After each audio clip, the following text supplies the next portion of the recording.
உடம்புல புண்ணு வந்துருச்சு. என்ன வந்துருச்சு? புண்ணு வந்தால் எப்படி இருக்கும்? அப்படியே ஓட்டையாகிற மாதிரி ஆயிடுச்சான். அதுலேருந்து பார்த்தா ரத்தமும் சீலும் வடிதான். என்ன வடியுது? ரத்தமும் சீலும் வடியுது. இந்த பணக்காரர் என்ன பண்ணுவார்? இப்படி ரோட்டில் போகிறப்பெல்லாம் அவரை பார்த்துருப்பாரா பார்க்க மாட்டாரா? ஏன்னா எங்கே இருக்காரு?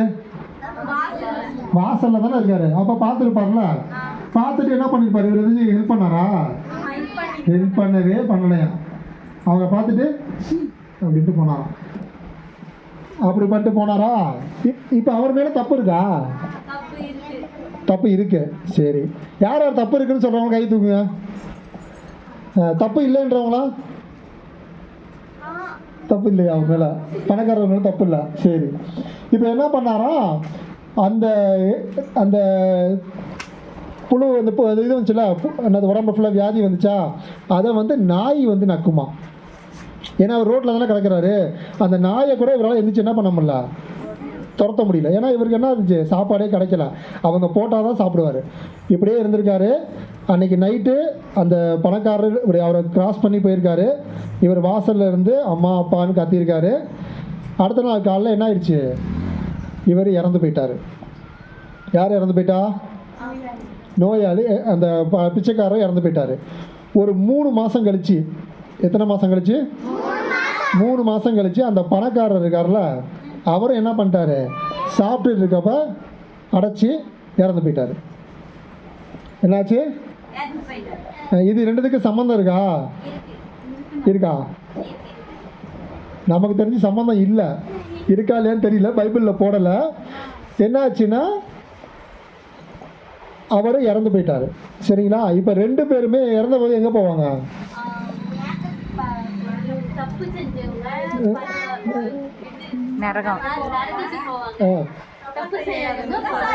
சொர்க்கத்துக்கு போவாங்க. அது வந்து நம்ம சொல்கிற இது கதை. ஆனால் உண்மையில் யாருமே வந்து என்ன பண்ணுவாங்க? உடனே செத்தவனே நரகத்துக்கும் போக மாட்டாங்க, செத்தவனே சொர்க்கத்துக்கும் போக மாட்டாங்க. ஏன்னா இப்போ நீங்கள் படிச்சுட்டு இருக்கீங்கல்ல, இப்போ 12th நீ படிச்சல, இப்போ நீ படித்தவொடனே உனக்கு டேரெக்டாக இல்லை காலேஜுக்கு அனுப்பிச்சிட்டாங்களா, இல்லை நீ என்ன பண்ணியிருக்காங்க உனைய? எக்ஸாம். நீ படித்து முடிச்சுட்டேன்னு சொன்னதுக்கப்புறம் இப்போ என்ன பண்ணிட்டு வந்திருக்கப்ப? எக்ஸாம் எழுதிட்டா. எக்ஸாம் எழுதி முடிச்சவங்க இப்போ பாஸ் பண்ணி அனுப்பிச்சிடுவாங்களா? என்ன பண்ணுவாங்க? மார்க் எப்படி போடுவாங்க? கரெக்ஷன் பண்ணுவாங்க. கரெக்டாக? யார் கரெக்ட் பண்ணுவா? உங்களோட டீச்சரு இல்லாட்டி பெரிய டீச்சர் வேறு ஸ்கூல்லேருந்து கரெக்ட் பண்ணுவாங்க. இங்கே யார் கரெக்ட் பண்ணுவா? ஏசப்பா தான் கரெக்ட் பண்ணோம். இப்போ அதுதான் என்ன ஆயிடுச்சு? 2 பேருமே செத்து போயிட்டாங்களா? செத்து போனோடனே செல்வரும் இறந்தார், அவர் அடக்கம் செய்யப்பட்டார். அவர் பாதாளத்திலே வதைக்கப்பட்ட போது அண்ணாந்து பார்த்து தொலையில் அபிரகாமை கண்டார். இப்போ என்ன பண்ணிட்டாரு? செல்வர் இறந்துட்டாரு.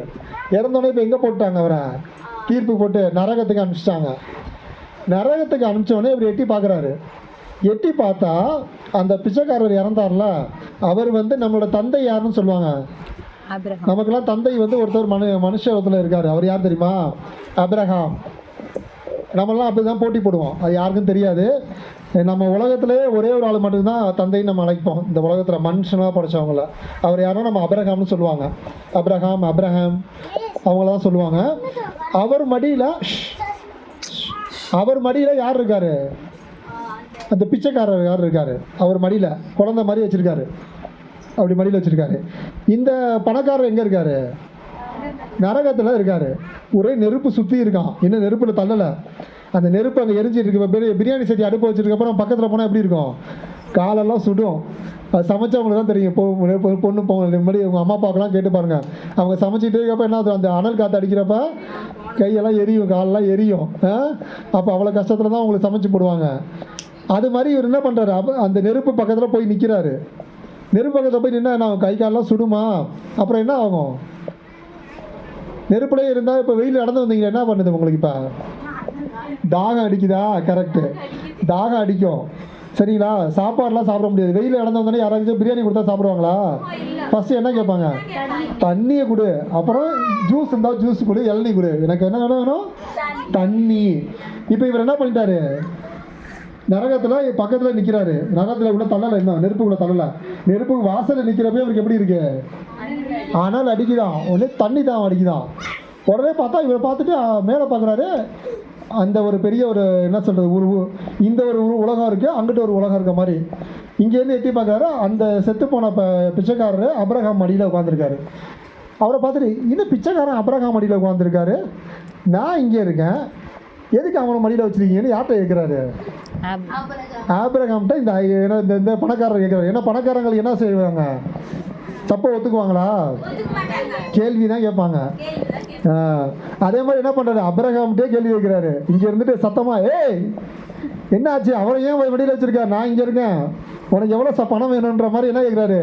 அவனை ஏன் நீ வச்சுருக்க அப்படின்னு கேட்குறாரு. அதுக்கு அவர் என்ன சொல்கிறாருன்னா, அவர் தந்தை அபிரகாமே எனக்கு இறங்கும், லாசர் தமது விரல் நுனியில் தண்ணீரை நினைத்து எனது நாவை குளிர செய் அப்படின்றாரு. என்ன சொல்கிறாரு?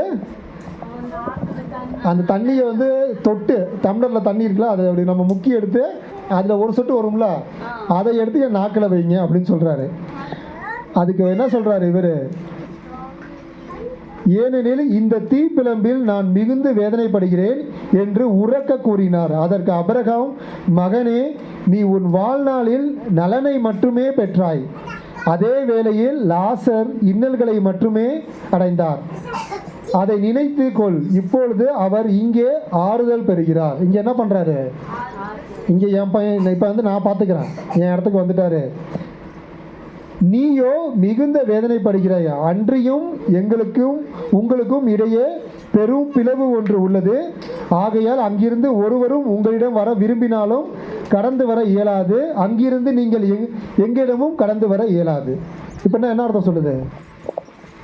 இப்போ தமிழ் தானே படித்தேன், என்ன சொன்னது அது?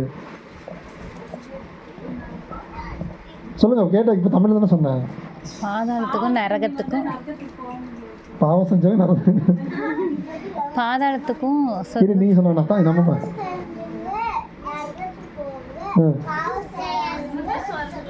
அந்த சொர்க்கம்ல அது வந்து ஒரு இலைப்பாறும் இடம், சரிங்களா? பேரடைஸ்ன்னு சொல்லுவாங்க. அது என்ன சொர்க்கம் கிடையாது. சொர்க்கம்ன்றது நமக்கு வந்து எங்க சொர்க்கம்னா என்ன? உங்கள் மனசில் அது ஒரு பெரிய இதாக இருக்குன்னா அப்புறம் சொல்லுவோம். சொர்க்கம்ன்றது மனுஷங்க வாழ்கிற பகுதி கிடையாது. நம்ம சொல்கிறவங்கள என்ன பண்ணுவோம்? சொர்க்கம்னா மனுஷங்க வாழ்றதுன்னு சொல்லுவாங்க. ஆனால் நம்ம என்னது இயேசு கிறிஸ்து படி அது என்னது? விண்ணகம்ன்றது என்னது? ஆண்டவர் இருக்க இடம். நான் ஒரு தான் சொல்லியிருக்கேன், நம்ம விண்ணகத்துக்கு போனால் என்ன சொல்லுவோம்னு சொல்லியிருக்கேன். ஒரு 4 வார்த்தை தான் சொல்லுவோம். என்ன வார்த்தை சொல்லணும்னு சொல்லியிருக்கேன்? தூயவர் தூயவர் தூயவர் வான் படைகளின் கடவுளாம் ஆண்டவர். இதை மட்டும்தான் சொல்லுவோம். அவரை வந்து தூயவர் தூயவர் தூயவர். இது நம்மளோட வேலையே இதுதான். நம்மள மாதிரி மனுஷங்கள்லாம் என்ன பண்ணுவோம்? செத்து போனால் நம்ம சொர்க்கத்துக்கு போகணும்னு நினச்சோம்னா, விண்ணகத்துக்கு போகணும்னா இந்த 4 வார்த்தையை சொல்கிறதுக்கு மட்டும்தான் நம்ம அங்கேருந்து போவோம். மற்றபடி நம்ம சொர்க்கம்னு ஒன்றும் கிடையாது. நம்ம ஆண்டவரை பார்க்க தான் போகிறோம். அதனால் அங்கே போனால் என்ன சொல்லுவோம்? தூயவர் தூயவர் தூயவர் வான் படைகளின் கடவுளாம் ஆண்டவர். அவ்வளோதான். இவ்வளோ தான் சொல்லவே போகிறோம். வான் படைகளின் கடவுளாம் ஆண்டவர். இந்த 4 வார்த்தை சொல்கிறதுக்கு தான் நாங்கள் எல்லாம் உழைச்சிட்டு இருக்கோம். என்ன பண்ணுறோம்? நாங்கள் இங்கே வர்றதுக்கு காரணமே என்ன? இந்த 4 வார்த்தையை நாங்கள் வந்து எங்கே போய் சொல்லணும்? விண்ணகத்தில் போய் ஆண்டவர் உட்காந்துருப்பார்.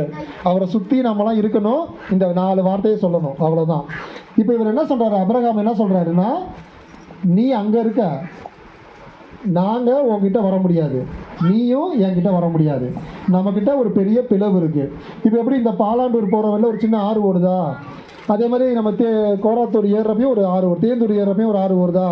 இப்போ ஆற்றுல ஃபுல்லாக தண்ணி வந்துச்சா என்ன பண்ணுவாங்க? இங்கேருந்து போக முடியுமா அங்கிட்டு? அது மாதிரி நரகத்துக்கும் இந்த பேரடைஸ் நம்ம போய் தங்குற இடத்துக்கும் ஒரு பெரிய பிளவு இருக்குது. இங்கேருந்து யாரும் அங்கே போக முடியாது, அங்கேருந்து யாரும் இங்கே வர முடியாது. நீ என்ன பண்ண? நல்லா வாழ்ந்த பணக்காரன் என்ன சொல்கிறது? நீ பிறந்ததுலேருந்து நல்லா வாழ்ந்த, நல்லா இருந்த. இந்த லாசரு பிறந்ததுலேருந்து எங்கே இருக்கான்? வெளில பிச்சை எடுத்துகிட்டு தான் இருக்கான். அவன் ரொம்ப கஷ்டப்பட்டான். இப்போ அவன் எங்கே இருக்கான்? என் மடியில் இருக்கான். சரியா? நீ எங்கே இருக்க? இப்போ நரகத்தில் இருக்க. ஏன் அந்த நரகத்துக்கு போனார்னு ஏன் சொல்கிறாரு? ஏன் என்ன எந்த உதவி? ஏன் உதவி செய்யல அவர்? அவருக்கு தெரியுமா தெரியாதா? இதுதான் உண்மை. தெரியும், அவருக்கு தெரியும். ஏன் தெரியும்? எப்படி தெரியும்? அவர் எங்கே உட்காந்துருக்கார் தம்பியில்? அந்த பிச்சைக்காரர் எங்கே இருந்தார்? வாசலில் தானே இருந்தார். அப்போ நீ போகிறப்ப வரப்போ பார்த்துட்டு தானே இருக்கா? உன்கிட்ட எவ்வளவோ பணம் இருக்குது. அப்போ அந்த பணத்தை வச்சு நீ என்ன பண்ணிருக்கலாம், அவங்களுக்கு கொஞ்சமாச்சும் சாப்பாடு போட்டுருக்கலாம்ல, ஒன்றும் இல்லாமல் பழைய சோறாச்சும் போட்டுருக்கலாம்ல.